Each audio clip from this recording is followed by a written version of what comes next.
Welcome to Miami and just having fun. So today we wanted to just hang out with you a little bit and talk about some travel tips, right? So we do quite a bit of traveling. We've learned a lot along the way. So there's something to be learned from that. We figured we'd share it in case maybe we can help somebody else. That's right. Yeah.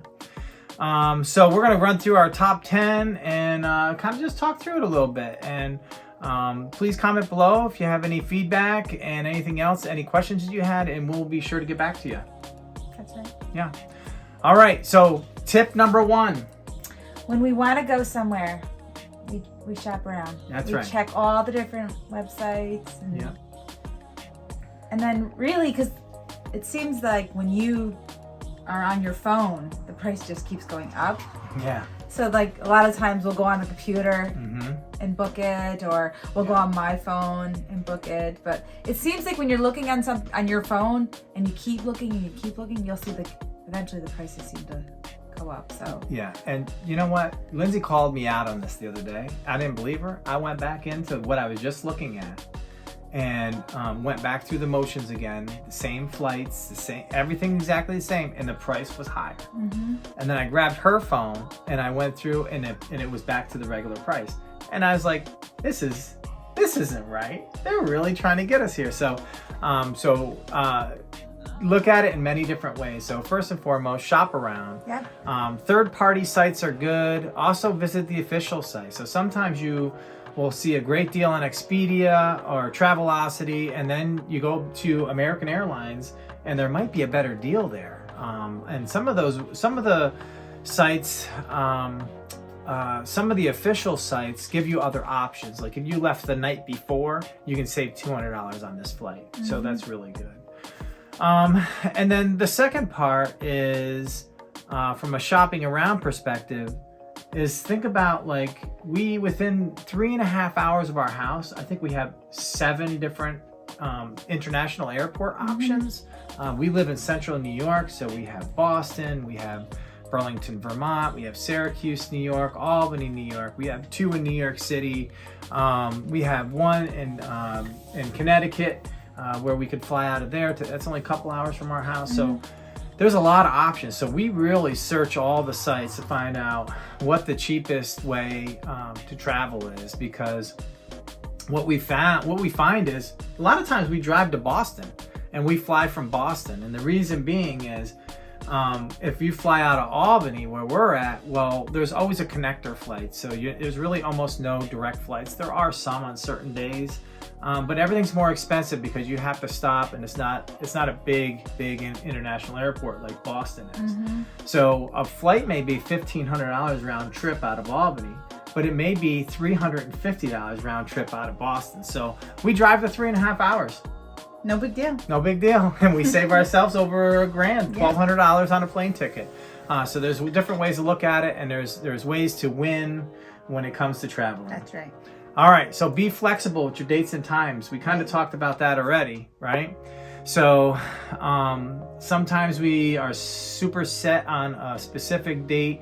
We'd like to leave in the morning on Friday morning. We'd like to come back the following Sunday morning or evening. The latest we possibly can. Be flexible. Maybe you leave a day early in the evening. Maybe you have to take an extra day off work, just so that you can leave the day before at the the appropriate time that saves you the most from a savings cost perspective. And maybe you would like to be home in the evening on Sunday. Maybe come home early on Sunday, because that flight is usually much cheaper. So there's a lot of different ways to look at it, but look at the day before, day after, maybe the week before, week after. Maybe it's a holiday week, or there's some specific reason why you're looking to choose that. Signing up for all your loyalty programs. Yeah, very absolutely. nice. Yeah.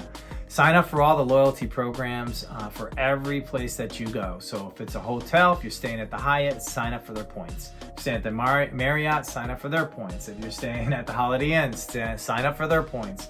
If you're whatever flight company you're flying with, sign up for their loyalty program. Sign up for them all. It'll be worth it in the end if you travel quite a bit or over time. So just think that most of those places, the points don't expire. So you're good, you know, if 6-7 years from now you got enough for a free flight or you got enough for a free week of a hotel stay. So it's definitely worth it. I mean, we use it. Yeah. And there's other benefits too, like room upgrades or seat upgrades. Or getting the pillows that you like. That's right. That's right. Yeah, I have a whole profile in some of the places we stay. So when I check in, they know to lay it out the way I like it. So that's good. All right, so a short walk to the beach is okay. Yes, it is. Yeah, and we just learned this. Miami was beautiful. It was so beautiful. We have our Miami shirts on. We're so Miami today. So what we did was we booked a hotel that wasn't right on the beach. Usually we try to find something right on the beach. And that's great, right? So you'll maybe get a balcony and then you could see right out into the water, and this is really awesome.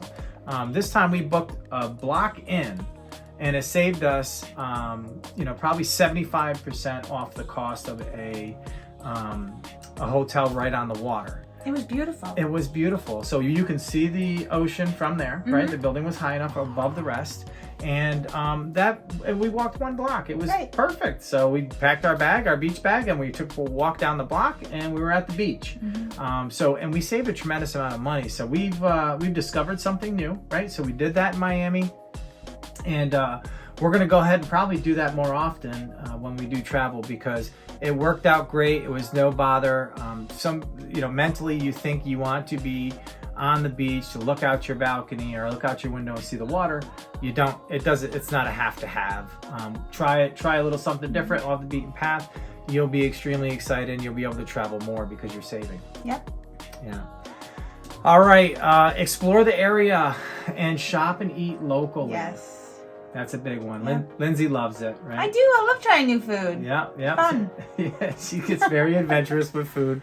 She loves the local flavors. Yeah. And I appreciate that because it helps me enjoy the same thing. So thank you. But shop and eat locally. So those folks that work and cook and have businesses in the area, they do that for you. They do that for the tourists. So while you're there, take care of the local folks. Don't just stay at the hotel and feed them all your cash and all your money. Go out and hit the town and spread the love a little bit. Yeah. All right. What's next? Try not to book holidays. I know, but it's so We're hard. so easy. That's easy for us. We like holidays to go away. Well, and the reason why most people do is because the kids are off school. Yeah. So you want to book a holiday, right? So there's different ways. All the things that we talked about are different ways to save money even during the holidays. And we proved that ourselves. Yep. A lot of this, our Miami trip was based off of Christmas and New Year's, right? And we were able to do that probably by a third than what it could have cost us, just because we thought about it in a smart way. Okay, plan your trips 10 to 12 months ahead. So we're sometimes good at that. We're sometimes good at that. We're mostly good at that. Yeah. We're getting much better at that.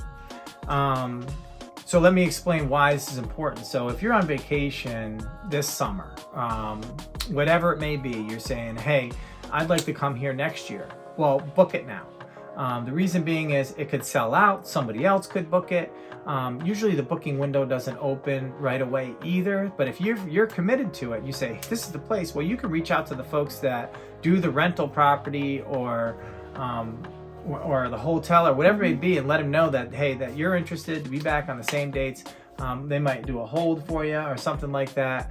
And then you could come back and they'll tell you, hey, on this date is the date we start booking. It may be 6 months in advance, it may be 8 months in advance, but at least you know that date. So now you can be first in line for that exact stay that you want to have. So one of the things that I've been seeing lately is most hotels, cruises, I think you could book like 2-3 years, 2.5 years out. So those are pretty easy to look further out. You get better prices when you book further out, number one.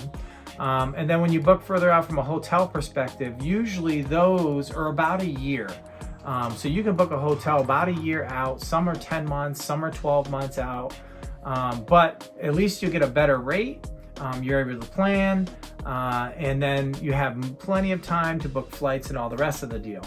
Now, the last part about that is the flights. Flights are 10 months. So you got to know, hey, if I want to take a round trip ticket, and especially if it's a holiday time, you want the cheapest ticket you can. The way to get the cheapest ticket you can, the best get on the best flights, is do it as far out as you can. So 10 months is the time. We have a trip I'm looking at right now that next week I'll be able to book. That's 10 months from now. So I have to know next week, hey, I got to be online. I got to be checking for those flights because they're going to be available to book next week. So I check every day. So you can't, so it's not available today. It's not available tomorrow. So that flight for the Friday, 10 months from now, isn't available till this Thursday. So it's pretty good to know because you'll be able to get the flight and you'll be able to get a great price. Good one. A lot of information there. Yes, it is. But that's a big one. So I do a lot of research before we make commitments to what we're going to do. We might talk about it for 3 months before we actually book something, but yeah. Well, part of that is that grace period where you're unable to book. So we'll talk a lot about it, and then as we're able to book, we're able to go ahead and do that. All right. So book to your budget. That's a big one. Yep. Right. So if you have a vacation budget, book to that budget. Don't start clicking extra buttons, right? So everything is extra. A room upgrade is extra. A meal package is extra. A drink package is extra. To be on the beach is extra. The more and more you start clicking away, thinking, going for what you'd like to do or what you want to do, you may not end up to be able to do what you'd like to do, right? Which is just go to the area you like to go to, spend some beach time or whatever it may be. Well, that can cost you $1,000 including flights, or it can cost you $10,000 including flights. It just depends on what you want to spend. But if you're smart about it, following some of these travel tips that we've shared with you today, you'll be able to book to that budget. Set a budget. Say, I'm spending $2,500, I'm spending $1,200, whatever you want to spend. And you'll find flights, you'll find hotels, you'll find what you need within your price range, and it'll work out just fine, and you'll have a ball. You do a lot of shopping. I do. I know you do. I do. And and you've stayed within budget because we've been, blessed to go on so many different trips. That's right. And a lot of people say, well, how do you guys go on so many trips? We book to our budget. Yeah. And we find ways around difficulties so that we can, get the trip we want to get and get the best out of it we can. All right. Last one. It's the last on all of our lists. It's always been on the list. That's right. Bring cash. Bring cash for tips. So that's a great travel tip. You never know where you are. You never know if there's an exchange rate in money. You never know, what you're going to need cash for. Some places don't take cash. It depends on where you are, where you're traveling, what you're doing. But it's always good to have cash. If something happens or you don't feel comfortable with your debit card, have some cash. You can just break the $20 bill, buy that t-shirt, and have a great time in Miami. That's right. All right. So that's all we had for today. Thank you so much. Those are our top 10 travel tips. We'll leave some more information in the comments, and please let us know your thoughts, or if you had any questions, we'd love to share them with you, with everybody, all the answers that we can help as best we can. But thank you so much for watching. Thanks for your time. If you haven't subscribed yet, please do. It truly helps us out. And that's all we had. So thank you so much. Bye. Bye.